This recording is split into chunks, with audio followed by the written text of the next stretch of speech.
Action people deluded. I'm back again. I know I'm always here, and when I'm not always here, there's always content, but it feels a bit weird owing to the international break. We haven't been live streaming as we normally do, but I'm here. Hope you're doing well and safe. Big up you lot on Twitch. Don't forget to subscribe to Amazon Prime. If you're on YouTube, please smash the like button, join the conversation, and appreciative to having you lot tuned in. And I'm aware sometimes my mum watches my streams and she raised me with manners. So good morning, good afternoon, good evening, and in some cases, good night. How you lot doing? Football is not back, but it's back. We get through this week, and well, yeah, we get through what's left of this week. Saturday, we play Nottingham Forest. We've got the Manchester Derby. Next week, we're back in the Champions League, and it's a big week for us. Actually, we're away in Spain against Bilbao, and then we've got Manchester City, and there's a lot of bad blood. Now, I want to know you lot's thoughts, but, the positives that we've seen during the international break is our young players, or better yet, that's not even the right word. Young and old, our players have been shining. Max Dowman's been winning penalties. Wanyeri's bagged. Marino's got a hat-trick. Zubimendi, showing his passing qualities. Noni Madueke getting a bit of confidence in his first goal for England. Lewis-Skelly getting minutes. Odegaard balling, and him and Norway absolutely dismantled whoever they're playing. And who would have thought you get Odegaard in positions on his stronger foot where he doesn't have to take more touches, and he feeds people really and truly. So it's nice to see. I think even Gyökeres got an assist, and there's plenty of other stuff. So it does leave you to wonder, is it Mikel Arteta? Is it the players? Is it the system? Because you look at Spain, it's more aligned for what Marino can do. Is it the dynamics at play? Who knows, people? But it is nice. And of course, I don't want to mention the platform people. We'll get onto it, but Gyökeres and Arsenal get pelters, and I'll get onto. I don't want to put myself in a bad mood. I will say this: if you're not connected to Arsenal Football Club, if I'm honest with you, I don't really give a flying monkeys if we're winning the league and you're praising us, or we're doing terrible and you're getting on to us. I am a big fan of fair criticism, though, I'll say that much. And there's plenty of talking points, but I just feel there's too much vested agendas. There's too much of a pylon. There's a lot of rage. And I think my team is heavily scrutinized a lot more than others. I don't care about that. Scrutinize us, talk on us, because you're all hypocrites that are not connected to Arsenal. You say second, we're not that good, we're overrated, and all you lot do is watch us. Most hated and rated. You tell us how much we've spent, how long our manager's been there, what we haven't done tactically. You're all watching us in pre-season, so I know you lot love us. There's a thin line between love and hate, Many enemies in this world, many countries and leaders that have gone to war, they were once friends, so I can accept it. My only thing is this, Arsenal fans, please stop reacting to it, because that's what they want. I know it's never going to change. We know we live in a day and age of rage bait. They don't want to be fair. They don't want to be honest. They don't want to be like us football fans, not even just an Arsenal fan thing. They don't want honest criticism. It's a game of one-upsmanship, shit jokes, getting clips for socials, and, people reacting to it. In society, let alone football, the quicker we realize to ignore certain things, that obviously there's no engagement. They're going to have to rework their system, but that's never going to happen, really and truly. As I said, I'm all for open criticism. I've got plenty of question marks over Mikel Arteta and Arsenal, but what I'm not going to have is when it goes over there and it becomes a bit disingenuous. But it's never going to change, innit? It's never going to change, man. When you're big, man. Well, clearly, little old Arsenal ain't won the Premier League in however many years, got a shit European pedigree, spent all this money, done everything. When all we do is score set pieces. Fair enough. I didn't know we was the only team.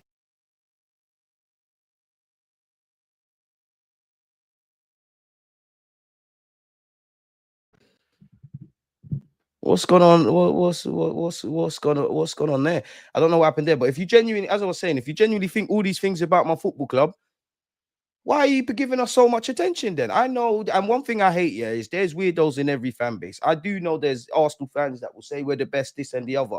But Arsenal's followed by millions, thousands in this country. My maths is off in it. But 2-3 people, they speak for everybody. I don't want to even make this about politics, but whether you vote Reform, lol, Tories, extra lol, or if you vote Labour, do you agree with every fellow Labour supporter or anyone in your company? I don't know, people. It's just a game of one-upsmanship. But again, it is what it is. I welcome it. Gyökeres balled out for Sweden. I must have missed that. You also must have missed the fact that you ain't got a Swedish striker anymore, Foxy. Isaac's gone. I know you're looking at them pictures. Don't lie to yourself. You don't care about Walt Maid. You don't care about Visa. It's not replacing him, mate. It's all right. It's all right. It's okay. Don't worry, because we're due to go to St. James's Park, and we didn't win at Anfield. I need my 3 points at St. James's Park. I need my 3 points at the Etihad, even though I think we're playing at the Emirates, man. So, yeah. Big up yourselves. We'll get into it. The Gooner, you're far too kind. Straight in with a like for the best content. If I have the best content, it's because of people like yourself and you lot make it really and truly. I'm just Mikel Arteta of this platform. You lot are the fans, you lot are the players, you lot are the engine, you lot are the Declan Rices. So one love, man, for that one there, man. People should feel silly about the petition for Madueke because for first things first, like whether you rate Madueke or you rate the fact Arsenal should have bought him, bro, what is a petition? Signing a petition, what's it going to do? Let's strip it back and actually use some common sense. Yeah, we're fans, so we don't make the decisions. But whether these signings work or not, yeah, essentially this is business. They've committed 50 million quid in terms of business to someone to buy someone. You think you're going to stop that because you don't want him? Madueke is not going to be the first nor the last player that signs for Arsenal or any other football club. And there's criticisms. And again, for me, I didn't want us to sign Madueke. I still think that 50 million could have been done, put in better places. I think I'm happy that we've got Gyökeres, we've got Saka, and obviously focusing on Gyökeres and Eze. I wouldn't say it takes the burden off Madueke, but it does. And I think he had a strong showing against Liverpool, got a bit of confidence, obviously scoring his first goal for England. We can run with that right wing. Saka get well soon. Saliba, Kai Havertz, the list goes on, man. But they should be feeling silly. What have you said here? If Arteta gets the sack, should Nuno from Nottingham Forest replace him? Nah, gee, come on. Big up Nuno Espirito Santo. I think he's done dirty, if I'm completely honest. If I'm completely honest with you, and I don't want to make it about this, but it's quite sad in that where you look at football fans and there's different colors and things like that. I'm a big fan of representation. Obviously, there's many black and ethnic footballers. That's not extended to backroom staff. That's not extended to coaches. That's not extended to managers. So it's almost a beacon of hope seeing Nuno Espirito Santo, and everyone deserves criticism. But I'm sure he got Nottingham Forest their highest paid, their highest place finish. He's doing all these kind of things, if I'm honest with you now. So that's why it's sad. And I hope he does get a job. Obviously, for Nuno Espirito Santo, clearly it quote unquote wasn't anything to do with football. It clearly is you and the owner are not seeing eye to eye. And actually on Saturday, make it interesting because Postecoglou or Postecoglou as he's referred to, is obviously taking over at Nottingham Forest. And when you deep it, yeah, there's a couple of players that were signed in the summer. Nuno Espirito Santo didn't utilize them. So did they always know they were going to go and get Postecoglou? At some point, things were going to change. To be fair, it could have been beef in Edu because, you look at someone like James McCaitry, Postecoglou tried to get him at Spurs. Didn't appear flavor of the month with Nuno Espirito Santo, who's now departed. And now look, so it is where it is, man. Nuno will get another job. There's always a sacking race and stuff. Probably wishes that he got sacked a few weeks ago. He could have thrown your hat into the Leverkusen ring. But yeah, Nuno, nah, I'm not on that. I don't think it's going to make sense, really. Like, what could Nuno Espirito Santo do for our football club? Respectfully to him. Because, yeah, Nottingham Forest, blisteringly good on the counter-attack, solid defensively. If you was an attacking manager, I'd hear it. But I don't need another defensive manager per se. I need someone that can get us over the line. And even that, like I was on a shoot yesterday. I don't want to talk too much because it's going to come out in a few weeks, yeah. But one of the debates I had to have was, is Mikel Arteta a flop? And I know what the dynamics are. I know what I'm stepping into. And to paint a picture, yeah, it's like we're in a circle, like like 11 football fans. And obviously certain subjects. Big up George because he was there.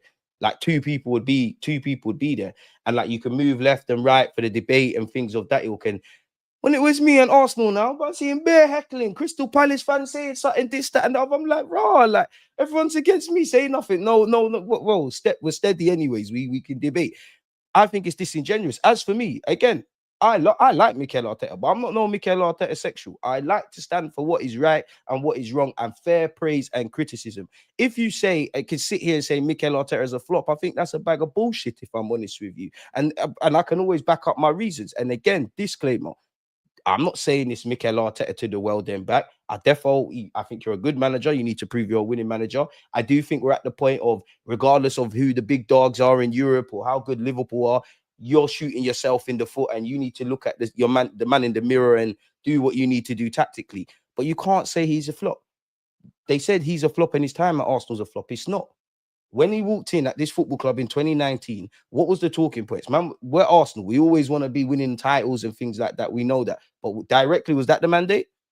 We're literally buoyed for not getting over the line, finishing second, despite the fact that we get 90, 100 goals. Even me criticizing the fact that we're not scoring. We're not getting embarrassed in Europe. I'm not here to say we're the biggest and baddest, but for people that understand football, we are one of the best teams in Europe and in the Premier League.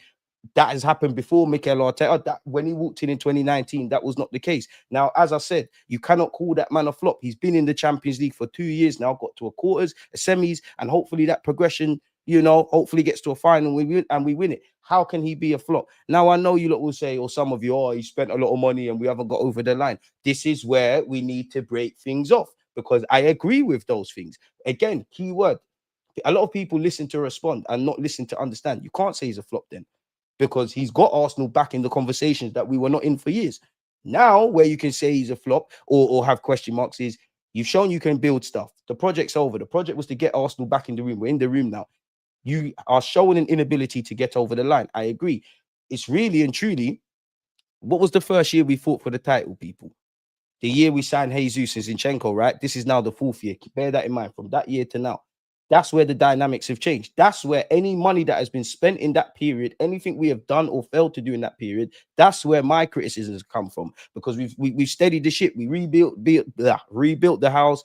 Obviously, the electric, the plumbing work, new liquor paint, everything's there. Flat screen TVs have landed now with Gyökeres and Eze. You need to go over the line. You can't say a man's a flop. Can you say he's underachieved, getting us over the line? Yes. Can you have criticisms about maybe picking up League Cups and FA Cups and all of those things? 100%. No man's without fault, people. Those that understand football and love football at its purest level, regardless of if you support the club I do or any of us, fully understand what I'm saying. Those that want to do agenda-driven BS, you're not going to get anywhere. Some of that money was to catch up. Some of that money has been swindled. I even think this summer was doing mad stuff. But if you're going to call a man, you can't call a man a flop. Can you? You can't. Those 4 years, the conversation should be, can he get us over the line? Is he the man to get us over the line? Is he the man before the man? This is where, in this 4-year period, including this year, this is where the conversation shifts. But if a man's a flop, that don't make sense. It don't make sense. I don't tell you what to think, just think. To the point where a lot of people are asking, rightly so, is Arteta the man to get over the line? A lot of people trust the team, not necessarily the manager. So whether we've got it right or wrong, whether it's Berta, whether it's Mikel Arteta, you've assembled a good bunch of players. We never said that in 2019. So what are we on about? It's not making sense. So if you genuinely think you've got the team and not the manager, you can't say the man's a flop. It don't make sense. To me anyways. And don't get it twisted. I'm not defending no one. I'm just looking at what things are being said. It's not making sense to me. But anyways, man.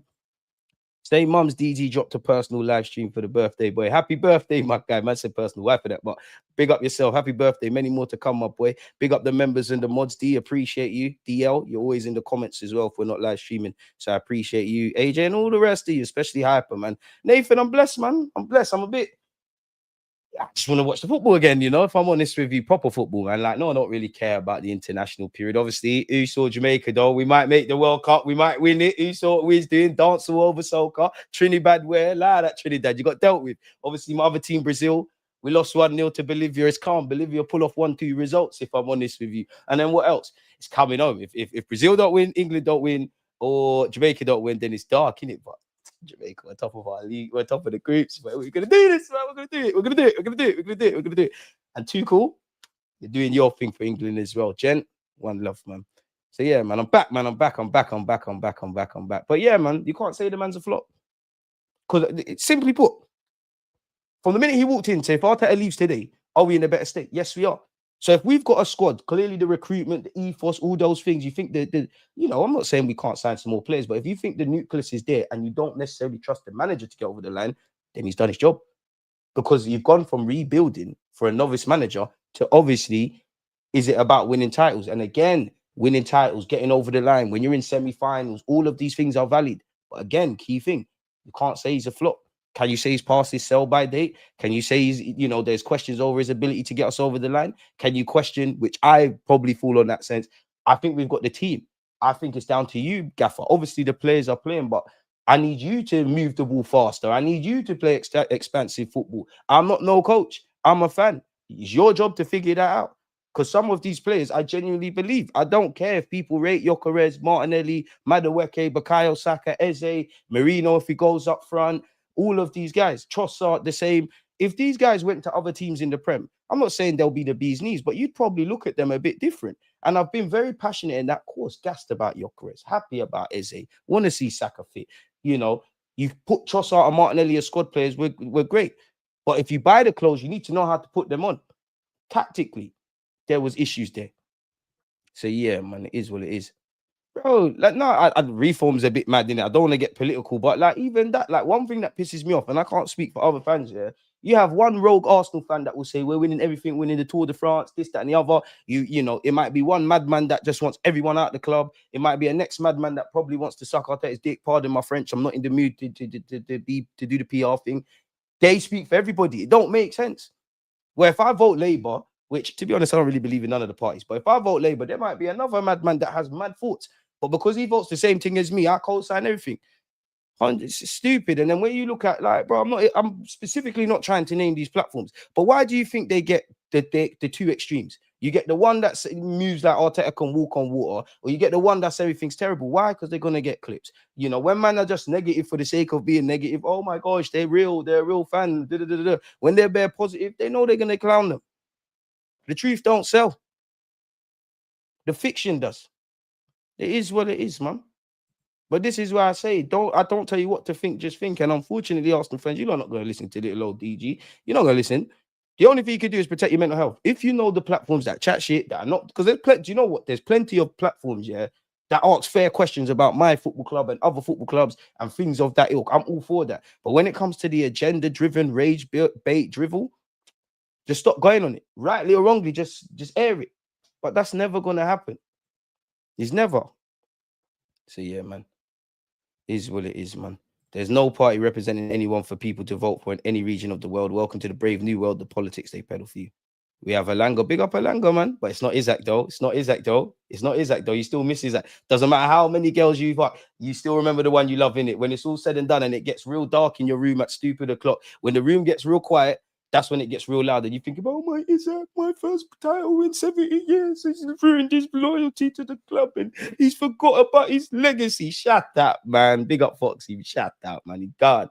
He's gone and him now gonna come back. Nuno to West Ham. That's a shout. I wonder if Graham Potter's scheming on the England job. Purely because, like, if Tuchel flops, God forbid, because we want to get over the line, Graham Potter's gonna, like, I would say Eddie Howe, Graham Potter off the bat, they're gonna be like on the shortlist type of thing. And you know, Graham Potter, you know, West Ham, it does feel like it's on a bit of a knife edge. So you're right, Nuno could end up there. But I wonder if you're Graham Potter, do you just try hang on at West Ham? If it goes left for Tuchel for England, which let's have it right, people can say what they want about Southgate, and I actually think it's quite harsh, but it's true. Whatever you say about Southgate, what 2 Euro finals and the semis semis, and there was question marks about his selection, about his in-game management, all of that kind of stuff. But if you're brutally honest with yourself, what one of the finals you bucked a Spain side, it was a myth. We knew he was never going to do nothing there. Italy, we got shagged. It went to penalties, luck of the draw. I'm sure we went out to France in the World Cup. Kane missed the penalty. So my point is, these are things on the players, really. So as harsh as it is, Tuchel, you need to get over the line. Because that was another part of the debate. I actually feel Gareth Southgate's disrespected because, like, the conversation was, has he over or underachieved? I said he's overachieved because I don't think you should have got the job. I weren't rating your thing. You've done my 30 years, bro. When we had Rooney and Ashley Cole and Sol Campbell and Rio and Gerrard and Lampard and Scholes and the list goes on, what did that man do? What did them man do but come out with bullshit about, oh yeah, we didn't put the club before the country, we never liked each other, so it never worked. Fuck out, man. Yeah, Nuno at Arsenal's a myth. I think Cesc would be a great manager. He's gonna be one. David Coote, charged with yeah, I see. But David Coote, you're by yourself, innit? You know, boy, if you're found to have done that, if I say what needs to happen to you, they're gonna cancel me. But boy, anything around doing them things around women and kids, we don't condone that. Boy, you know where you need to go, man. If Arteta is a flop, then Emre must be a flop in the context of Arsenal too, arguably a bigger flop. Arteta has spent money though, man. But for me, it's in these 4 years. If you say he's failed in it, like he's flopped in getting us over the line, that is fair conversation. But from the minute the man walks in to now, the talking points are very different. How can you say he's a flop? For someone I criticize, and again, I'm not defending Arteta. I just want to have honest chat, if I'm honest with you. For someone that I have question marks about your attacking football and all of these things in this 4-year period, Odegaard's had probably his best season as a footballer with you. Martinelli's fallen off a cliff, but the same with him. Saka's got better and better under him, and the list goes on and on and on. If we win a champs, no Chelsea fan could ever look our way respectfully. The fact they have 2 of them and they're still in debates with us is mental. I'm at the point, bro, I hear that, and I'm all for the banter and slagging off other clubs, and we get slagged off, and there's in general, there's a scope for that. But fuck him. Oh, if you're not with this Arsenal thing, I don't care. And like, the exception is the football purists. I'll always stand up for the football purists, the fans that love their clubs but love the game, like they love it at its purest level. They're the people I like to speak to. I like to speak to thinkers, man. I don't really like to do the emotional drivel. They never gave us this much abuse when we were a banter club. They've always been piling on, man. Like, obviously, George Graham said it the best. That's why I'm cool. I'm respectfully, I think it's more the younger fans, that not crave validation, but crave validation. The only way to get the validation they want is to win these trophies. The only way to shut people up is these trophies. Now, that's it. And even that, you're not stopping them because the goalposts always move. When City went, it's all about money, checkbook, Same said about Chelsea and actually Jose being negative. Same was said anytime Arsene Wenger won a damn thing at this club. Slightly it was said about my man as well, Alex Ferguson. It's always going to be said. Goalposts are always going to move. If I'm a striker, I get 20 goals. What's in this day and age? What happens? Yeah, you got 20 goals, but how many came from outside the area? And you only had 2 assists and the XG and all this bullshit. Like, there's all the goalposts are always going to move. But that's where the point I'm at now. You lot can do your chatting thing. If it says Arsenal 2025, 26, Premier League, Champions League, League Cup, FA Cup, who gives a fuck? Do the chatting, do the talking, because we're not on we need to get on the right side of that now. And I do think some Arsenal fans do bring it on themselves because you want to sit here and say we're the biggest and the best and we got this and we got that. If you're gonna don't verbally write checks you can't cash. But it's never gonna change, man. I don't know about Arteta. Definitely not the best manager, but you're doing too much by hear it, man. Deluded love from Uganda. Big up the Ugandans, man. Big up the Ugandans, man. But Arteta doesn't have the experience Emery had when he landed at Arsenal, which is true. And that's why I'm critical of Mikel Arteta, because this, like, when you strip the romance back, this relationship of convenience. The Cronky saw something in you, you got the job. You've got a fucking amazing job for these 5-6 years. You're managing the Arsenal. First and foremost, you're managing the Arsenal. You've been given any sort of player power thing you've won, bare things that you've won that if you was at other clubs, you might not have. And there's been times you could have, should have, and other contexts would have been sacked. You now need to deliver, bro. I don't want you to just learn everything you need to learn as a manager, F off somewhere and do other things. I don't care about that. If you're not at I think you're a good manager. I think you've got potential to do things in the game. I only care if it's at my club. I don't care if you go to Everton or wherever and do other things. But yeah, going back to the thing, we're supposed to be hated. George Graham said it. Wenger came in as the first foreign manager. We know what comes with that. We all know what, when he made them statistics for starting at X amount of people, it's never going to change. So welcome it, relish it, man. Let it fuel you, man. Our players will be back to their worst under Arteta. And it's a him thing, because that's where I'm at. I'm not saying we got the best squad and the best players, but I think these players were shortchanged last season by the gaffer, and in January, those above you, where it came to not acting.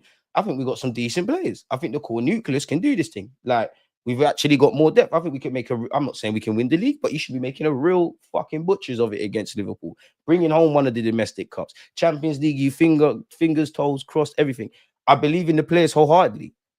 Arteta, I don't necessarily believe in your ability to get over the line. So I'm on that side in that the squad's there. Wolf, gaffer, what are you going to do? I think you're spot on. We stop giving them attention until they start saying something interesting. Never need an opinion I didn't ask for. Exactly. And then I'm not even vexed at Scholes on that platform because he laughed at a joke and the whole, I'm not going to lie, he's funny with Gyökeres wearing jeans. The guy who said it, I know you didn't make that up. You gentrified that joke. You clearly saw it on Twitter. I'm not even vexed at Scholes for that. Jamie Carragher, because if I'm honest, Jamie Carragher, you're a pussy. Because when you're around Michael Richards, who's a closet Arsenal fan, or you're around not Gyökeres, you're around Thierry Henry, Dup, for frightened word to my nan, you change up your tune. But these platforms, these former players, great players, like at the end of the day, Jamie Carragher's played for England. Scholes is probably one of the best players, if not the best English player that's ever come out of this country. Gary Neville, you have to catch trades as well, because I think you're the Piers Morgan of this football thing. That's you as players. In these new lights, you're nothing but whores for the algorithm. Half of you don't even believe half the things you're saying. It's just salary first, conscience later. You get those that thrive off that bullshit, and you get those that are not honest, that do the toxic positive. Why? Because Arsenal or whatever club are paying their bills. I'm not mad. Do what you need to do. But this is the game. And people need to be awake to this. Diego Simeone would be perfect for the current squad. In terms of like for likeness, yeah, but I can't lie, man. I want an attacking manager, man. Like, I don't want to go back to the days of just being attacking centric, but Just go find me the next Luis Enrique, man. Xabi Alonso, just keep me on the phone, man. Cesc Fabregas, keep me on the phone. I don't believe Arteta is winning us ish, but he's clear of Emery if you ask me. Nuno, have some respect. Come on. Arteta's balled army. You lot have some crazy names, but big up yourself, man. As he said, big up DJ in the chat. Please hit the like button, people. And big up Emery as well. I'll always have respect for Emery because at the end of the day, yeah, like, oh, you took over Arsene Wenger's position, and you're already shortchanged. That's why I will always respect David Moyes for taking the job after Sir Alex Ferguson, because you're the first one through the door. The first one through the door on a move normally don't end up well. So yeah, man, this is what it is, man. It's so clear it's always been Arteta shoehorning players in the wrong positions, preferential treatment, and obsession to be like Pep. So bored of that brand of football. I hear you. But I don't think he's anything like Pep. Of course, you know, they're both Spanish. He's worked under him. There's probably some intangibles.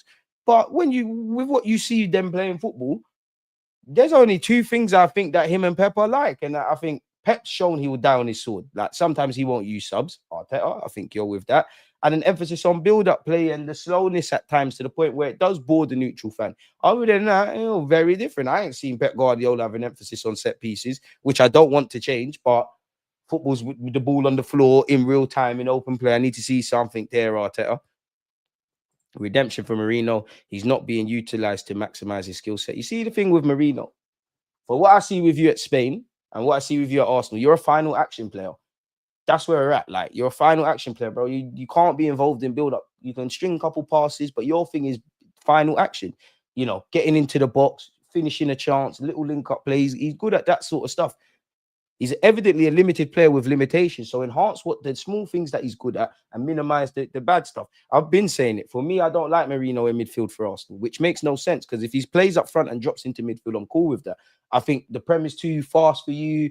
I think you play at one pace kind of thing. I'm not really a fan of what we see, but there's a use. But this is where I'm at Arteta. You've got tools. Some of the high-end tools that cost a lot of money. Some are tools that are probably rusty. Use the tools you have in the squad appropriately now. If you're guys that are meant to be on the peripheral, keep them there. Squad players, keep them there. Of course, throughout the course of the season, a squad player's form might be out of this world, so you don't drop him. There's injuries. There's all these dynamics, people. You don't have common sense. So I'm not going to continuously spell these things out to you, people. But the wider footballing world won't take heed of these things. But bit of redemption for him. But even that, was Marino the worst player for Arsenal against Liverpool? Probably not. Like, even when man are saying 3 DMs, yes, he's seen as an 8 in that, but he was one of the furthest midfielders. So I understand the frustration, but we also need to comment on what we actually saw. Edward One Love, man. Hey, yo, DG speaking French. Crazy French, this guy. Think this will be the last season for Arteta. He's scammed the club enough. Pardon me. I hope it don't get there because I'd rather us, I'm sure, like everyone, even Arteta's harshest critic, you want to win trophies and do all of this, but there has to be fair questions. But I've said it and I still stand on it. I think if we end up trophyless again and there's some sort of context or something to add behind, in fact, forget that. I just think if we end the year silverwareless, I don't see him getting sacked. That's just me, man. 3 games head loss. 3 games in the season. It's a marathon, bro. You're asking football fans to speak logically. Big up DG Hincapie clean sheet versus Argentina, and he was getting, well, you know what? Certain man's big money midfielders getting sent off, but he was getting into. He's a little shithouser, innit? I got time for Hincapie, man. I can't wait to see him in an Arsenal shirt. I would love to see Miles Lewis-Skelly start against Forest, but Calafiori ain't put a foot wrong, and I don't want to jinx it.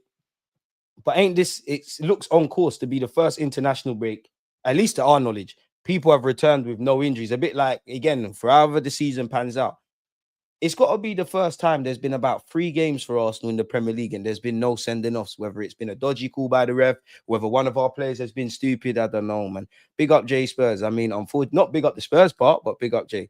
This is who I do content for. We all love football, our football club, sorry. But we have to love football at its purest level. We can have a laugh and a joke, slag each other off, but like there's too much extremities, man. Arteta gets ish for getting us into the semis and champs. I don't even know if the team is good enough to be there, quite frankly. I think they are, man. I think Arteta needs to reinvent himself or reinvent some little facet in our team. A lot of our problems are in the final third. People are confusing standards with I'm always right all the time. Unfortunately, Pixel, this is an issue, man. This is an issue. People don't want to be. One thing I hate about content and things of that ilk, people can't just say I was wrong or I don't know.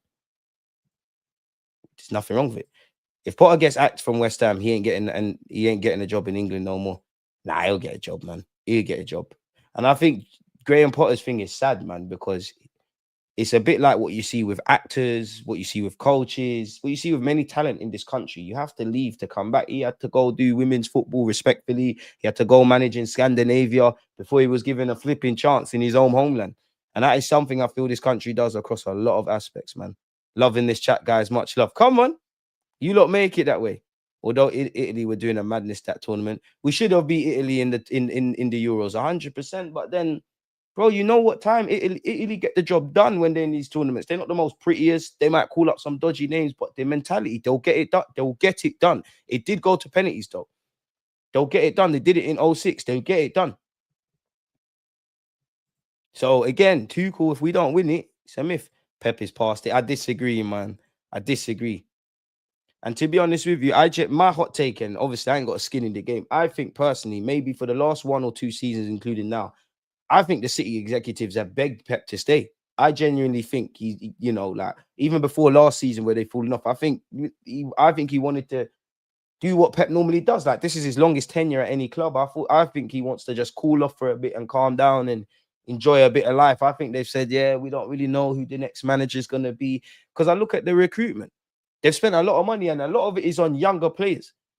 Victor Rice, for example, all these guys that they can be good players in the next 12 to 18 months, but you're probably looking at them 3-4 years. I don't think Pep's there that long. I genuinely think they've asked him, just stay for a bit, even with the Marmoush thing. Now, obviously, Pep's had a hand in recruiting him, but I remember watching the press conference and he was saying the board told me we're going to sign him. I looked at him, I said, get it done.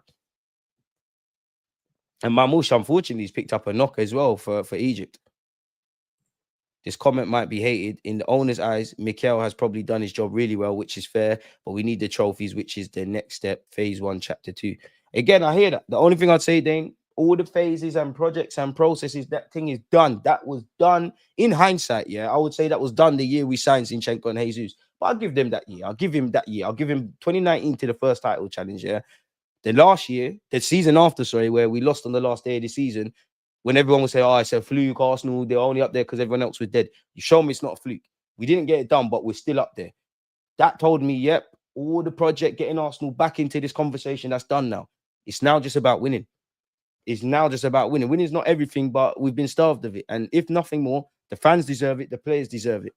Because then it goes to the other way. Do they need a different voice in the change room? Is there mental fatigue? Do we just need to freshen things up? Because we freshen things up with players, with executives, with coaches. That has to, at some point, the buck's got to stop with the gaffer, And I always say this: there's a lot of people who rate Mikel Arteta, and I'm very critical on Mikel Arteta, but you can't rate Mikel Arteta as much as me, because if you do rate the fact that if we isolate, he's been a manager for 5 to 6 years, semis, quarters, not getting embarrassed in Europe, plenty of good defensive statistics, plenty of things to like about what he does. And best defensive partnership, all these players. If you genuinely believe all of this, then it's fair to say, yo, why are you not winning stuff? If you've got a prime Barcelona or a prime Brazil side and you're in a champs or a World Cup, if you don't win it, you have to ask fair questions. And I think certain people want to rate man up there and hold man to these stupid standards down there. It's not going to fly with me. I'll tell you that much. Free, mate. Big up KG as well, man. Need to get you on the platform. Need to. Happy I ain't, because I don't want to hear no smug Liverpool BS. The system is too defensive and negative-minded to win the league, and that's where he needs to sprinkle some sauce now. Because there's many different ways of defending, in it. Obviously, organic defending, mid-block, low block, following runners, defensive solidity, pressing from the front, time wasting, taking the sting out of the games, dark arts. We've got all of that. But if there was one, they always say attack is a form of defense, right? We ain't got that. Or we're not showing that. And there are times it's going to go against us. I want to see my defenders exposed. You might leave Saliba. It doesn't matter how good you are. You might leave Saliba or Gabriel Magalhaes and bet on their strength and their defensive know-how and all those things and think, maybe he can get away. But where you might lose a bit of that defensive structure, you might gain a couple yards in the final third. If you leave Saka further up the field, of course, the double-edged sword is there's bigger gaps. But if you leave Saka up there and someone can find him, attack is a great form of defense, and we need to adapt to our thing now. Of course, Michael Rich is an Arsenal fan, bro. Come on, my man's from Leeds, bro. Like, he weren't supporting no City, even though Manchester's around the corner. He weren't what he's older than me, he's like 30 odd. He weren't supporting no Man City. Obviously, he's come through the academy, soft spot for them, but come on, man. Let's be serious. I've noticed the best attacking teams have relaxed restricting when it comes to the players having freedom up top. Examples: Real Madrid, PSG, Chelsea, Liverpool, Bayern, and Barca. Barca, I hear it. Liverpool, I hear it. I don't agree with Chelsea because I think they've got a bit of issues that we have. PSG is the best example.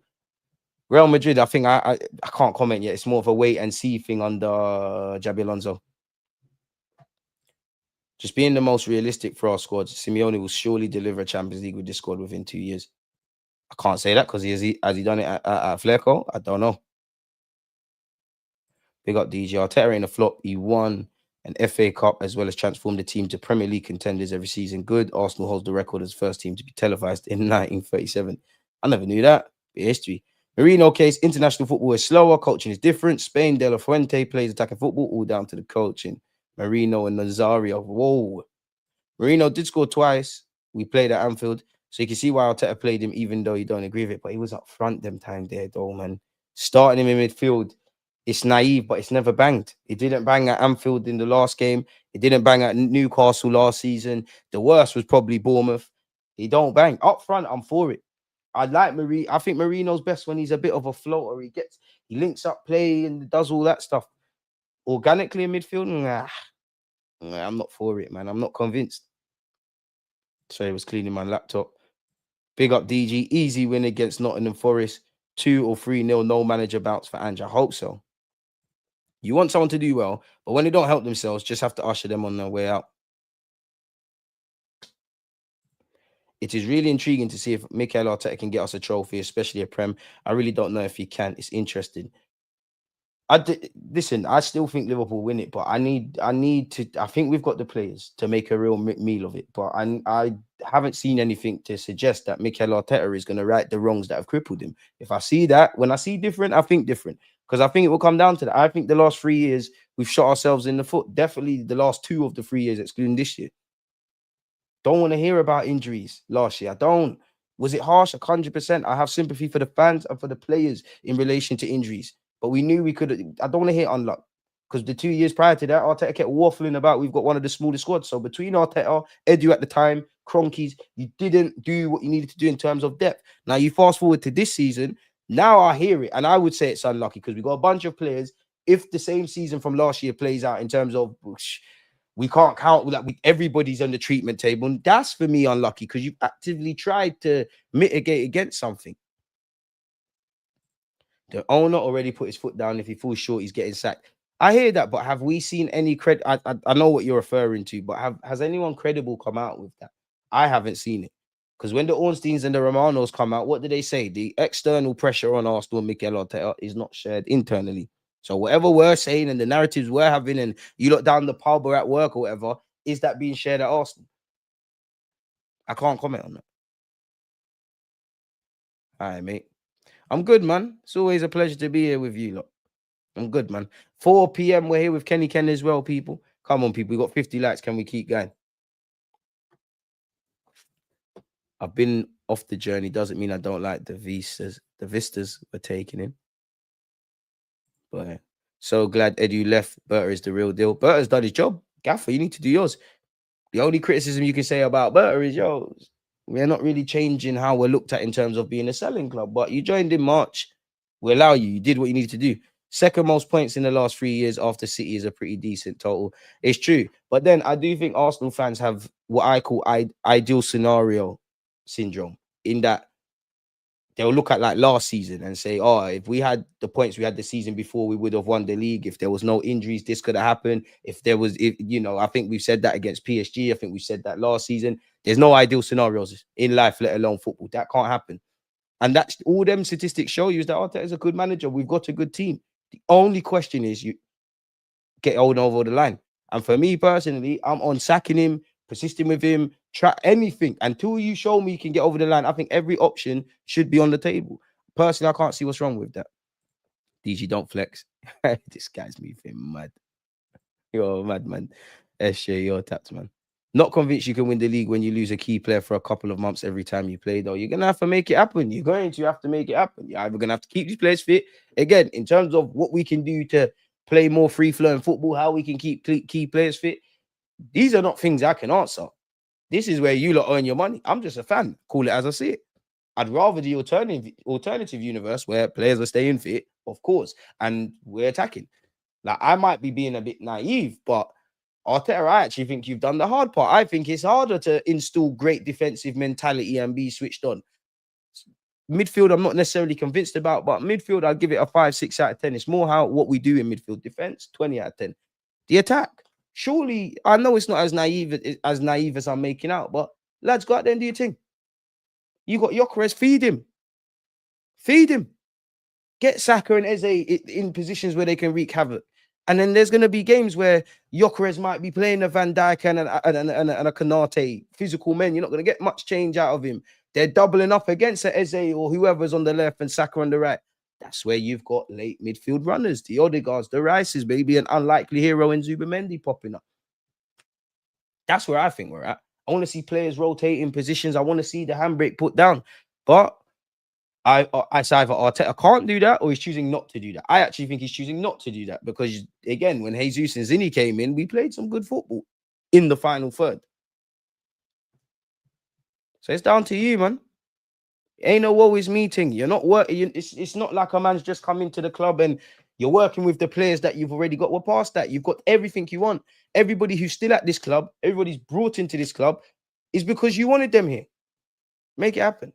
Not gonna lie, getting worried about Gyökeres. I'm not worried about Gyökeres. Maybe I can't be worried because I don't think it's a Gyökeres problem. Do I think Gyökeres is fully fit? No. Do I think pardon me, there might be some criticisms on him, yes. But my thing is, these 3 games, I think you've adapted to the system. Are you the most prettiest striker I've ever seen? No. Are you the most technically proficient? No. But I think you've adapted to the system. I've seen you press, I've seen you drop deep, seen you link up and pull out wide. What clear-cut chances have been made for Donny? And this is you not fully fit. I felt that if we got Gyökeres, if we got Isak, if we got Sesko, of course, Isak would have been perfect because out of even at Iketike, because them, man, they're more techie, they can make something. But we can't expect that. Everybody's waffling, and it was a great goal from Gyökeres against Leeds. Are we expecting Adon to do that for 30-odd games? I said, I'm sure if you go and look at the videos in the summer when we signed Gyökeres, for all the free kicks and all the great goals I saw him score, the thing that attracted me the most was the unglamorous, the tap-ins. You go and watch any, like, even you could even say Saka, Haaland, even Isak when he goes and scores and what he's done at Newcastle, Haaland, Kane. Of course, these lot have scored great finishes, volleys, solo efforts, whatever have you. But if you're getting 20, 25, maybe even 30 league goals for all the names I said, the vast majority of them goals are not going to be anything to write home about. It's the tap-ins, which is your bread and butter week in, week out. And it doesn't matter if you score from 30 yards or tap it in on the goal line. They all count for the same. Feed the man. Unless if you want him to keep doing cardio, fair play. But this is what I mean, Arteta, you've got the solution. You've got the tools. You need to find the solutions. Simple as that. So, yeah, man. Yeah, boy, you're crazy, man. Man, I'm doing the Emery chatter. We are not ultra defensive. We have the ball, but have zero attacking plan. It's horrible to watch. We know we'll go wide, play for a corner. It's just far away from pass and move football. I hear you. You watch any of the qualifiers last night, DG? Only the highlights, if I'm honest. Man said, bring in says Fabregas. Madueke looking like a decent signing now. He's going to get a run in the side. And regardless of how the season pans out, I'll never say injuries are a blessing. But I do think with Gyökeres, purely from a fitness point of view, because you're going to have to play like you're getting your thing. And from Madueke, you're getting an opportunity off that right-hand side, in it, to build up some form and do your thing. Arsenal lads were the best players on the pitch for England. Big up Declan twice. If you know, you know. So, yeah, man. It's just cool to slate Arsenal. Tap-ins, but, bro, you get it, bro. The tap-ins is what we need. That's what we need, you know. Just a man scoring a 1-2 tap-in. I'm not even just Gyökeres, bare, man. Tap-ins. Quick and fast. Ball across the net, slap that in, we're gone. Arteta must allow Odegaard to play Roman 10 like he plays in Norway and stop pressing. He'll create loads of chances for Gyökeres to cook. I hear that. And it's a weird one, man, with Odegaard, because I think a lot of players have too much defensive tasks in our team, and he's more of a right-sided eight. But I wouldn't say you pull out to the left, but I do see you get a tiny bit of freedom. But your freedom is in areas you're not really going to harm no one. Like sometimes you're even a passing option for the centre half. And yeah, Odegaard's got the ability to, take it on his left, like you saw for Norway, and find someone. But how many times are you going to do that? Football somewhat as of a simple game. Get your attacking players closer to goal. There's issues that cause havoc. That's happened with Saka's development. That's actually happened with Mohamed Salah's development. Like, if you go and look at, sure, his first year, the first year he had at Liverpool under Klopp, like the end of the season, he spoke about how he was kind of interested in being out wide. Klopp said, forget that. The way the modern game's changing, you need to be in that kind of half space with the bylines here. And obviously, well, you get where I'm going. That little half space, you get where I'm going, man. Pep won bare league titles with cutbacks and tapping. This is what we need. This is what we need. And a lot of people are saying, and I hear it, like, score for Gyökeres bagging in the big games is one thing. Obviously, he's not done that against Liverpool and United. We want to see him do that. They say, oh, we got him to score against the smaller teams, which I hear it. Call him a flat chat bully, because if the other lads in the big games against the top six do the job, and every other game Gyökeres does his thing, great. But everyone's got the answers. We need to ask ourselves the right questions. If we're not necessarily playing to our potential in an attacking sense, and Arteta is not really delivering in that regards, it's the smaller teams that are going to be more rigid and have low blocks. And we're talking about chance creation. How is this all going to pan out? I don't know, man. Maybe I'm not smart. You lot are smarter than man. I don't know, man. I have no clue, but and for me, it's a thing where, again, 3 games in, I'm not going to do too much, but if nothing changes, nothing changes. And for me, it's a case of all of the issues. I'm not expecting it to change 3 weeks into the season, but all of these issues, they were there last season. I haven't learned anything new, really. Again, you could have had, sorry, let me open my window. It could be you could have any striker, any forward. And Gyökeres is always going to get my support. The more so because, listen, Gyökeres is a big dog. He's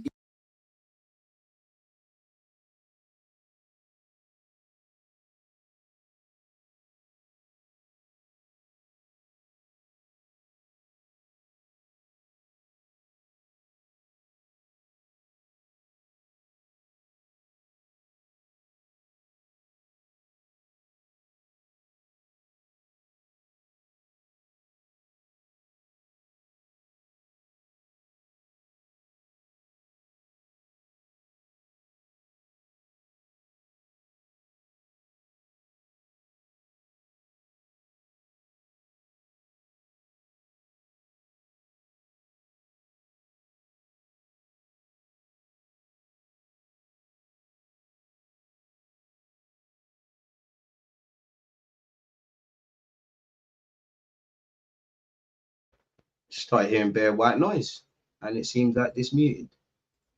Bro, StreamYard don't want me to bang. Why does it keep disconnecting my mic? But yeah, I don't even know if you lot caught it. But yeah, Gyökeres will always have my support. Simple as that. Gyökeres will always have my support because he did the most. If he flops, we buy another striker. If you're with a woman, or for you that are with guys that like guys or girls, if you're in a relationship, you're not happy, you leave. You don't like the area you're in, you leave. You don't think this is the right job for you, you leave. You keep trying stuff, bro. Like, and I do, even me, I think as us Arsenal fans, we're indirectly drawn towards stability, because there is an element of, oh, look where Arteta took us. And listen, all I've done is defend fairly for Arteta, innit? But I can't look back at that, because nobody cared about Zinchenko bringing the inverted role anymore when you can't defend. It's not making sense. Arteta might be the man before the man, and there's nothing wrong with that. You can leave with your head held high, Gaffer, We wouldn't even be guests at the wedding if Emery was in charge now. I ain't involved in the Emery chat. DG, not if, when Gyökeres bags goes. If we won half of our draws, we win the league. Exactly. And you're not wrong. But that's what I mean with Arsenal fans. We need to get away from this, and it's on Arteta to get away from the ideal scenario syndrome. If 14 draws were cut into 7, we're having different conversations. I want to be on the other side now, because Liverpool will drop points. Are you going to be there to exploit? Now, I've spoken about this. We're not giving credit to them, but yeah, we've gone over this, and I'm all energied out with this. Anyone that's got anything negative to say about Arsenal, suck your mum for a dirty straw. It's as simple as that. Yeah, Paul Scholes, big up you because all you did is laugh. The geezer who made the joke where he probably stole it from Twitter, suck your mum. Jamie Carragher, suck your mum. Simple business. Gyökeres is cool. He's cool. He wears jeans. When you bag against certain man, we're on to them. Because I enjoy this villain shit. Hate my team, hate my club. I'm not like some Arsenal fans that are a bit soft. Oh, please be fair to us and all this. Now, fuck that. You hate us more. Hate us more. If we was playing an away game for Arsenal fans and we're playing at a difficult away ground, yeah, and all these people that chat shit are the fans, yeah, and they're slagging us off and that, I'm on the, like, what? Let's have it. Like, let's have it. Just win and shut these pussy holes up now, man. Simple as that. Not you, Scholes, because I actually like you, Scholes. It's all the other twats. We're not giving any more attention to that anyways, man. What I will give attention to, Jamie Carragher, when you're not being a prick, I think this is more valid conversation for us Arsenal fans.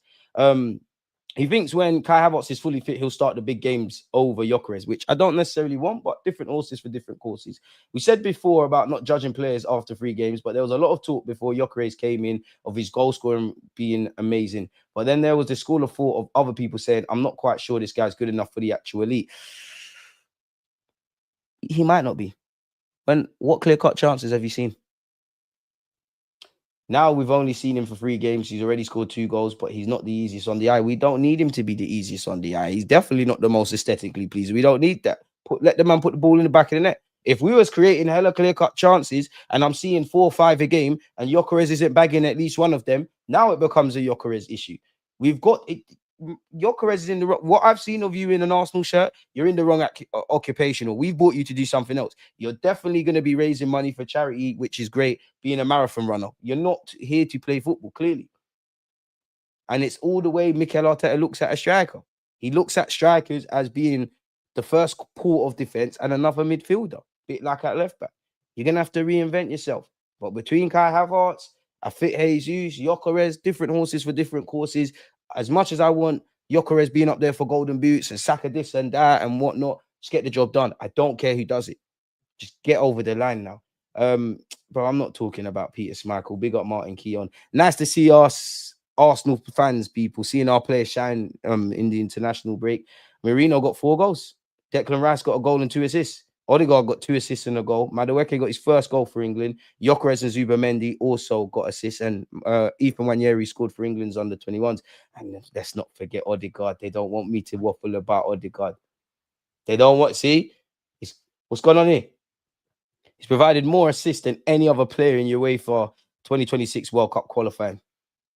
Look at his numbers versus Moldova. I know it's Moldova. Moldova's probably like Spurs. So, yeah, with North London Derby coming up. 134 touches, 13 passes in the final third, 1 possession 11 times, won 9 duels, had 9 touches in the up box, 8 chances, 3 fouls, 3 tackles, 2 interceptions, 2 big chances created, 2 assists, and a goal. Come on. Odegaard presses further than the striker for us. He's dead by the end of every game. But that's the thing. We're in that realm of, we're talking about strikers dropping into midfield, what left backs can do to invert, wingers going backwards, Odegaard, as you said, with the pressing. And I understand the modern day. I actually don't want these things to go away. But Mikel Arteta, can you focus a bit more on what these players can do? Because as much as we live in a day and age now where it's all systemic and people are micromanaging, it is still about the individuals. And we are lacking that.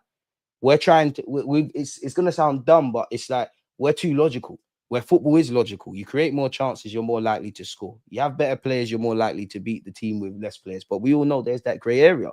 We're a bit too logical. We all love football fundamentally because of those unexplainable moments where we've won stuff or you've achieved something or players have done, like Declan Rice against Real Madrid.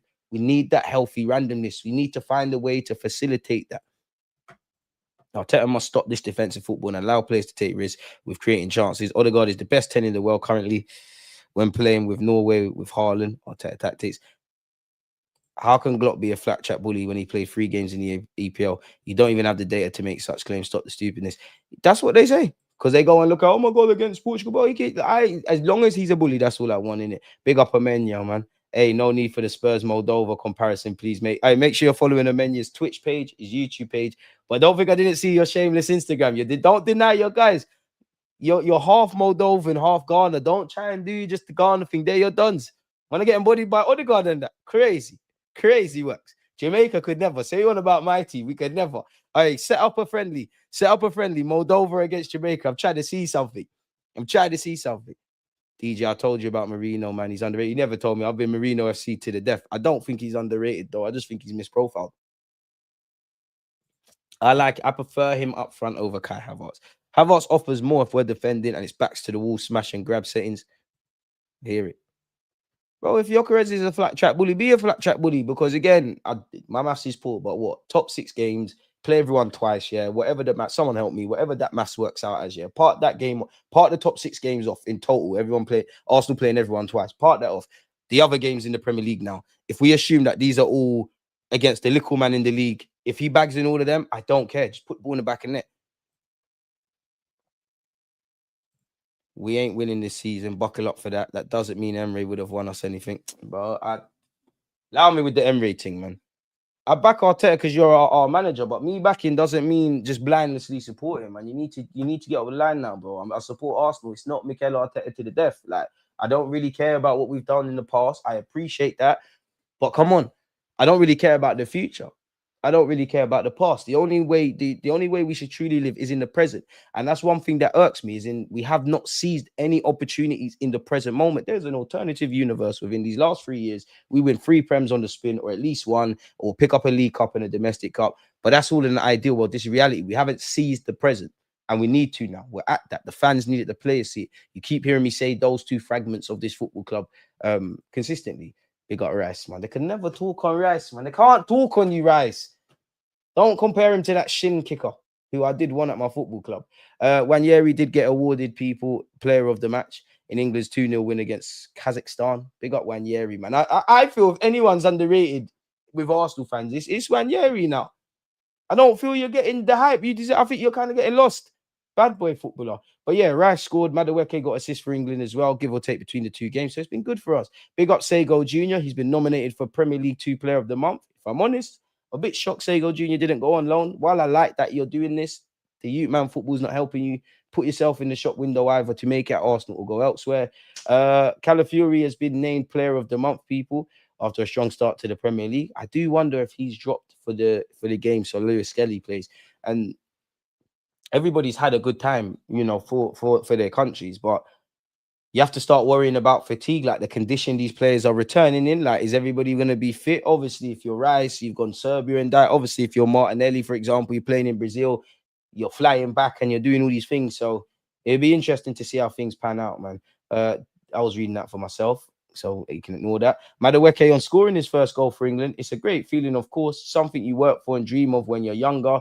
And for it to come to fruition today is a great feeling. Madueke, when God blesses you, no one can curse you. So look, keep it going. Non-Z, no records. I hear it. You know what?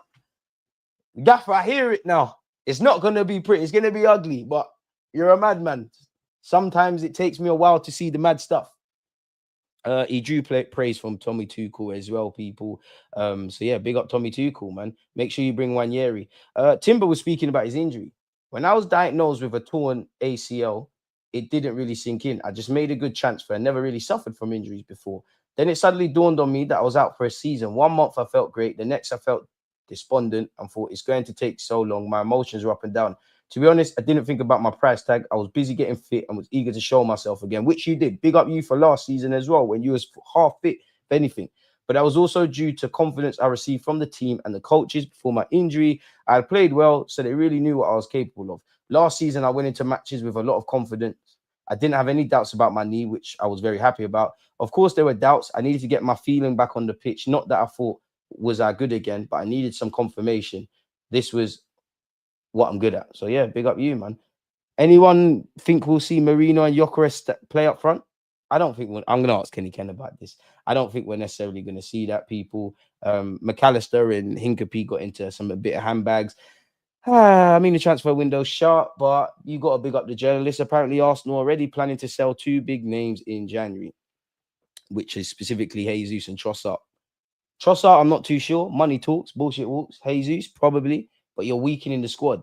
Martinelli spoke. He's someone that people would want to move on. It's the same with Arsenal. I'm really happy with Eze Madueke's arrival as well. Trossard also plays on the left. So we're happy when we have quality players by our side. We have a lot of matches in the season. A lot of things can happen, injuries, etc. So we're happy for the club to be looking for the best players so we can try to win. Fair play. Again, this article, again, what do we think we can do for Martinelli? This is 3 ways Arsenal can get the best out of Martinelli. Position change. I would like to see utilized up front.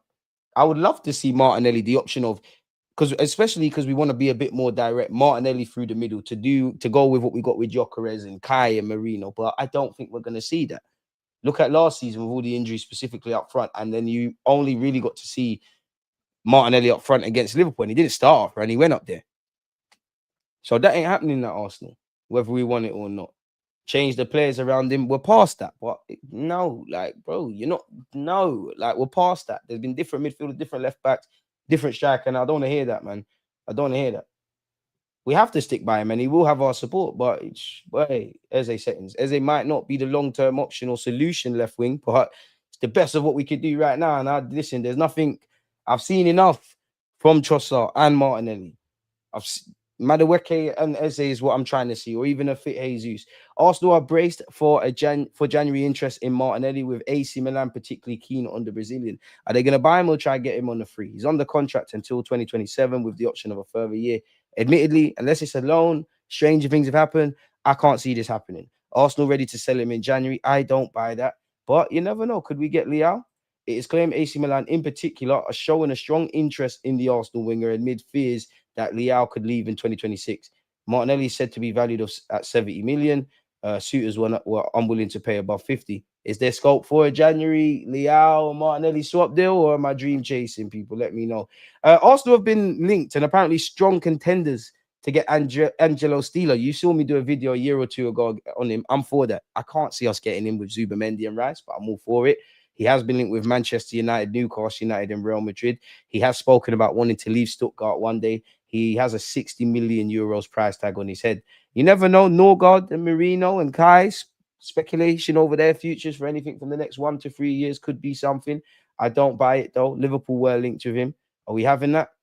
Although Arsenal are reportedly eager to add Steeler to their squad, it remains to be seen if he would accept a move to the Emirates, given he may struggle for consistent game time in North London. And you do have the Ezes, the Miles Lewis-Skellys, actually, the Wanyeris, the Kai Havertzes, unorthodox unicorn midfield choices under Mikel Arteta, because we're more likely to see a Norgard or more so a Marino, and Marino at times, but I meant to say Declan Rice and Zubamendi. You never know in this life. Strange things have happened. Arsenal hijacking what? Hijacking Steeler. We got done there. Arsenal wanted Arda Güler. We're going to look at that. We'll have a look. Ademola Lookman was one of the big losers of the transfer window. As we know, he went on strike. It never happened. He's set for January drama. So we know who we're going to get linked with in January, people. Would you lot go for Lookman in Jan? Or we'll just park it off then? Arsenal were linked with Rodrigo, but apparently Arda Güler. We know he's not moving to Arsenal. But Romano apparently said Arsenal last year considered the possibility of going for Güler in the case that Ancelotti was going to end up staying at Madrid, and in the case that they opened the doors to the exit of Güler in a similar situation to Odegaard in the past. He could have done a job as a wide playmaker for us. They considered that possibility. Then a new director at Arsenal, Andrea Berta, new coach at Real Madrid, Xabi Alonso, new life for Arda Güler at Real Madrid, starting all the games. So no chance. It didn't become a negotiation. I don't think anyone wants to hear anything about Rodrigo to Arsenal again, people, if I'm honest with you. Manchester United have set their sights on sporting centre-back Venos Debas in January. Arsenal and Aston Villa have also sent scouts to watch him. Just because we sent scouts doesn't mean we're making a move, but we have that there. Apparently, Arsenal and Spurs are running the rule over a Swindon goalkeeper, people. He's 6'5". How old is he? Must be a teenager. So, yeah, his name's Robertson. He only turned 16 this year. He's been on the bench for Swindon senior teams. Arsenal and Spurs are keeping close tabs. Why not? 6'5" at 16. You want to spare a thought for his mum and dad, because if you're growing at that rate, school uniform is not cheap. You need to make it as a footballer, and you need to make a move, because you probably bled their pockets dry. You know what? If you can get him for a couple thousand, sell him for a couple million, can't go broke making a profit, essentially. What's this for injury updates? Saliba twisted his ankle. Return date possibly October, so we're not expecting to see him potentially against Forest, Atletico, City, Olympiacos, West Ham, or Newcastle. Saka could potentially return late September. Do we want that though? Benjamin White, we're hoping he's in the squad for Nottingham Forest, 100%.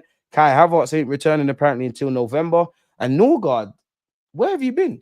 We hope to see you against Forest. And Jesus, we're not seeing you from, our pretty optimistic. October, maybe November, probably December, January, realistic pencil-in dates. But we want to see you.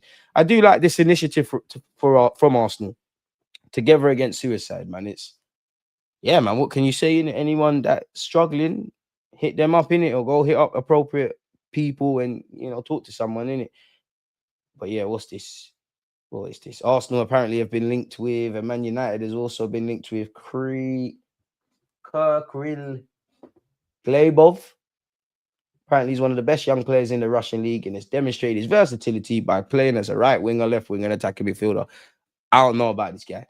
Newcastle, Villa, and Brighton are said to be keeping tabs. Apparently, Arsenal have taken a shine to him and view him as a long-term investment. Apparently, he's valued at, this can't be right, 1.5 million euros. Get it done then. Frankfurt, Leipzig, Inter, Milan, Atalanta, Bologna are all involved. Apparently, he's a Manchester United fan, so that could help them people if that's the case. And apparently, Forest have some injury concerns. Obviously, they've got Postecoglou now, but apparently, they've got injury concerns of their own. Olaenya apparently got a knock for Nigeria, so we'll have to see how these things develop, lads and ladesses, if you're out there, man. But that appears to be that. Our training pitch is too hard, apparently. Where did I hear that? Someone else said that. Let's go check. I feel like someone said that yesterday to me. What they putting in the water at Arsenal, how we got so many injuries 3 games into the season. I'm no genius, yeah, but I think we bought depth because we know we needed depth. And I thought we knew we bought depth knowing that a couple of the players that had long-term problems, unfortunately, we probably pick up knocks again. Like, obviously, my heart bleeds for Saka for obvious reasons. 2 hamstring injuries in 6 months. That's probably one. We've had to wrap Timber, White, Magalhaes, and Cotton Wool.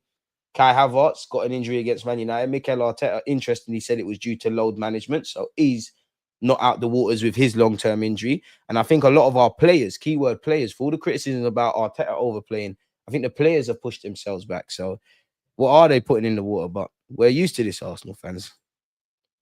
Season got real, man. Big up Michael. You're always in the comments. Smash the like button and subscribe if you haven't. I want Bacola if we can sell Martinelli. I reckon Bacola signs a new deal at PSG, but we need to watch that one day closely, man. We need to. Man said AC Milan going to pay him food stamps and pasta. I want Rogers, Morgan Rogers, or you, whatever. Max killed Wanyeri hype, but it shouldn't be that. They're all ballers. Max Dowman, clearly a baller. Keen to see you as a long-term 10-8. Think you can make a real goal of it off the right. Wanyeri, well, we got ballers. Arsenal fans don't know how to. A lot of us don't know how to act, man. We've got too many Bedinas down. Wanyeri, Saka, lewis-skelly, Max Dowman, Eze's landed. Like, everybody just cool, man. But football shameless, because the minute Wanyeri starts cooking again, boy, as much as we say we don't create chances for Gyökeres, but the guy doesn't look fit. Look at the runs Haaland is making compared to Gyökeres. Glock 14 is still going to score a lot of goals. He's nowhere near Gyökeres, but I disagree with that because I think I saw Jess talking about Gyökeres don't make the runs. I'm sorry, but I don't think people are watching football as much as they claim they do. He does. We don't hit him quick enough. I don't think he's fully fit though. But what's the point making the runs if one, your manager's telling you clearly not to make them runs, and he's clearly told not to hang on the last shoulder consistently, especially when you're playing against high lines and you know the ball's not coming as well. That's our issue. And that goes for the whole front line, not just Arsenal. Naturally, if you're playing in the front line and you're not getting the ball, anyone in football, what are you going to do? You're going to go searching. Crazy work. Jamaica facing Guadeloupe, and then hey, you can only play us in front of you and think their levels. Let's show them some decent. I can't lie. I back Jamaica against Ghana in it. Like rice and peas, defo over jollof. I think we bop you, man. Menu. I think we bop you, man. Moldova will do nasty things to you lot. You lot will get fucked bareback. I'm sorry. I'm so sorry for my language. I'm so big up the Moldovans. Jamaica will move to you. We're not even on the football team like that. We could play Usain Bolt up front, even in his old age. Vibes Cartel could play left wing. You're done. Vibes Cartel's home and doing great performances. We're going World Cup. Don't compare us to these. You lot are Spurs, bro. Man, I hold in 11. I don't want to hear it. I'm sorry, man. I can't. I can't hear it. It's cool though. Big up Moldova. I can't hear it from you, man. I can't. You lot are not talking to us at all, mate. They've been saying the training pitches an old car park at London Coley. I doubt it. But then if there is some legitimacy in this, Arsenal need to go back to the drawing board and think about how that stuff can be fixed, people. Moving on, we didn't look at this. Benjamin White explains why Monster Gyökeres is destined to be an Arsenal great. Come on, They criticized you, White. Now they love you. He's one of the most professional trainers I've ever seen. He's up there with Odegaard. He's a monster. He lives for goals, doesn't he? He's a constant threat. You really don't want to get in his way when you're playing against him because he'll move you out the way anyway. He's such a big presence, and I think it'll be a massive help that he's already played in English football. You see a lot of people come to the Premier League and they've had no taste of what it's like, and it can be a struggle. But for Victor, he's well used to it. He played at Coventry. I played loads of games with him at Brighton, so he's seen it. He knows what it's going to be like and what to expect from defenders. I can't say a bad word about him, to be honest. He's one of the most professional trainers I've ever seen. He's up there with Martin Odegaard. It's great that we have players coming in because all this competition for places makes people lift their standard and it makes everyone better. We played together at Brighton for a long time, maybe 3 or 4 years. I could even tell then that he was always destined for greatness. From the moment he came to Brighton, he was brought into the 21s group, and you can see he had something special about him at that age. It's always me and him going up from the youth team to go and train with the first team all the time. So we spent a lot of time together. We never really broke into the first team consistently there, but we always were on the edges of it when we were young. It's funny how things happen because we both went on loan at different places and now we've ended up at the same place after taking different paths. Beautiful thing about life. I spoke to him a little bit before he signed, but there's a lot going on, so I didn't want to bother him. All I said to him was that he would love it here, but I think he knew that already. Fair play. Gabriel Heinze, Arsenal's new task manager with a big role alongside Mikel Arteta. What's this? Okay, he's been described, Heinze, as an enthusiastic, loud, passionate, and a workaholic. We love that. South American. I think he can contribute a lot to the defense because of his position, said the journalist in Argentina. But he talks a lot with the forwards because he likes his wingers to play 1 versus 1 and inside midfielders to get into the box. Heinze, you're going to learn quickly where they do that at. Do we do that here? I don't know, man. I don't know. We know he's a proven winner. I'm happy to have him here, man. I don't need this waffle to tell me how good he is. According to the players, he's very intense and unbearable in a good way with work on the field. They also had to weigh themselves every day. Anyone who wasn't 100% didn't play. It was a love-hate relationship. Some loved him, others hate him. He's very passionate about what he does. You can tell he lives for it. Fair play. And he also did the same thing in the MLS. We want that Gabriel Heinze. What has he said here in terms of build-up play? Heinze, is known to be a disciple of Marcelo Bielsa. It reflects his way of seeing football. His system never changed. Always 4-3-3 with movement and rotation. Can you tell the gaffer we want to see that? It was a pressing system. It was a lot of energy. He was the same school as Tata Martino. A build-out approach, a lot of pressure, a lot of energy. We didn't have the ball. That is what it was supposed to be. Some will say he's there because he's Arteta's friend, but I'm not surprised because I know what he's capable of. Whether chosen for friendship or for football, Heinze now has the chance to show he belongs at this level. Fair enough. William Saliba breaks silence. Don't sell me dreams. Putting stuff on Instagram is breaking silence now. Get out of my face. I do need you lot's help, people. Now, this says Wednesday the 17th. Smash the like button and subscribe if you haven't already, people. I do need you lot's help for one thing. We will be doing a watch along, obviously, for the Champions League game that we'll be playing. But I need you lot's help. I was a bit. Oh, wait, one sec. Oh, what's all this? I was a bit confused. Wednesday the 17th. Which game do we watch? Do we watch Ajax versus Inter, Bayern Munich, Chelsea, Liverpool, Atletico Madrid, PSG, Atalanta? Now, if I'm honest, I think it's going to be between Bayern Munich and Chelsea and Liverpool, Atletico Madrid. What game do we go for there, people, between the two? I'm a man of the people. Just want to give you lot what you want. DJ, in 2014, I was peed off Balotelli, went to Liverpool after going viral in front of Arsenal. In front of a Arsenal Puma kit selfie. I thought he'd ball at Arsenal. It's a shame with Balotelli, man. I think he could have went down as a great, man. One half each. You don't want me to make 2 from that? You're like not easy at all, man. And don't get it twisted. If we watch Liverpool Atletico and it's stinky and you lot are saying it's great with Bayern Munich Chelsea, we'll switch over. But Bayern Chelsea probably better. One half each. Bayern Chelsea. We're going Bayern Chelsea. 2 people said Bayern Chelsea. Congo versus Senegal was mad. They basically played until Senegal scored after the 9th minute. Prime Haaland versus 45-year-old Wes Morgan at the back. All the best unks. What, man, are scared of Haaland when his team's doing whatever. Wes Morgan, have respect. That's a Premier League winner. Where's the Moldovan Premier League winner part of that side? Messi, Jamaican as well. Please, stop mentioning Ghana because we could probably beat Ghana. But I'm going to allow Ghana. We ain't got beef. Jamaica to Ghana. Moldova, come outside. We'll go over there. It's probably cold over there as well. We'll go over there. We'll go over there like Cool Runnings. We'll go over there and mash you lot up. We'll move to Norway as well. Look, calm down, because I'm deep in it. And then you scared me. Haaland against calm down. But nah, you know what? Bring him on.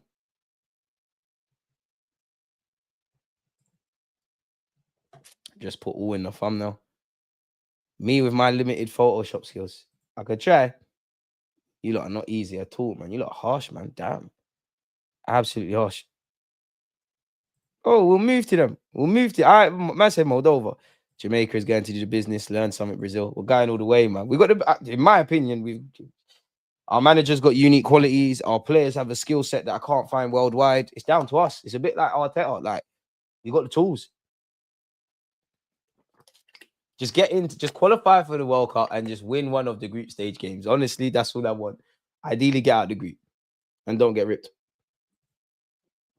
Bring them on, knowing damn well you ain't going to have to actually face them. This is like football players screaming, hold me back, when the refs are out there. We're on crud, though. We're not scared of no one. We got cheated in the Unity Cup as well. Bring Moldova. Like, all right, Amenyo, if you're bad, you got 5 seconds. Name a Moldovan footballer. If you're bad, immediately. I swear England played Moldova and Sancho made that guy pull his hamstring. If you're bad, name one. Man said me. At least we can get the Jadens, like the Mason Holgates and them kind of ones. They probably ain't been Jamaican until they had to go over there. Probably don't even know anything about it. Probably don't know what Rising Peas is, but get them in. Order cup in the thumbnail and call it UCL watch along. Is it the Jamaican FA that can't even organize flights for players, or have I misremembered that? It's a problem for all the, I hate to say third world, but it is. Us, Gabon, Ghana, everyone, just bare fuckeries, man. But it don't matter. We'll forward over there ourselves. Arthur, hey. Arthur, hey.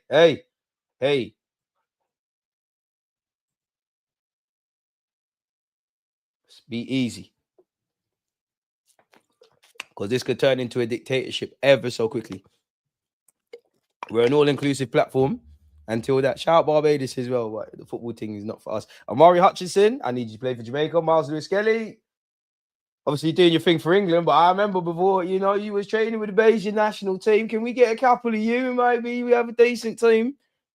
Couple we can steal from England. Come on. Look at Wan-Bissaka's just finally given up on the England thing, and he's playing for Congo now. Look, a couple of players need to stop doing that. Hudson-Odoi need to play for Ghana. Give up now, man. Give up, man. So, yeah, man. DG looks like he eats glue in that shirt.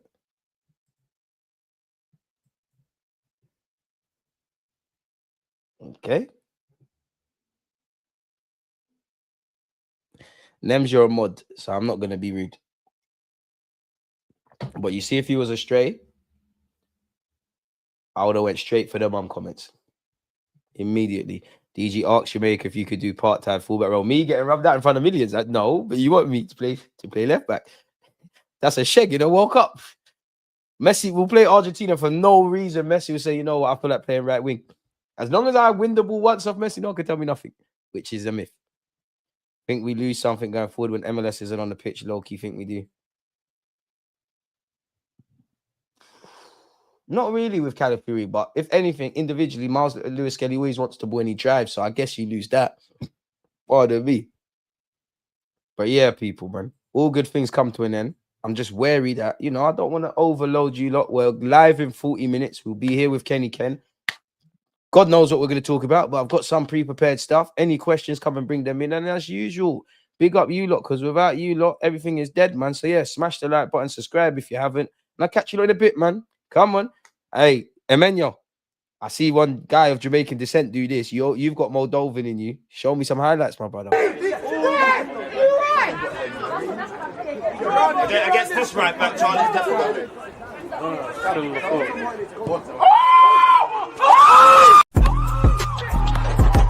Manya's got long hair. We ain't taking his.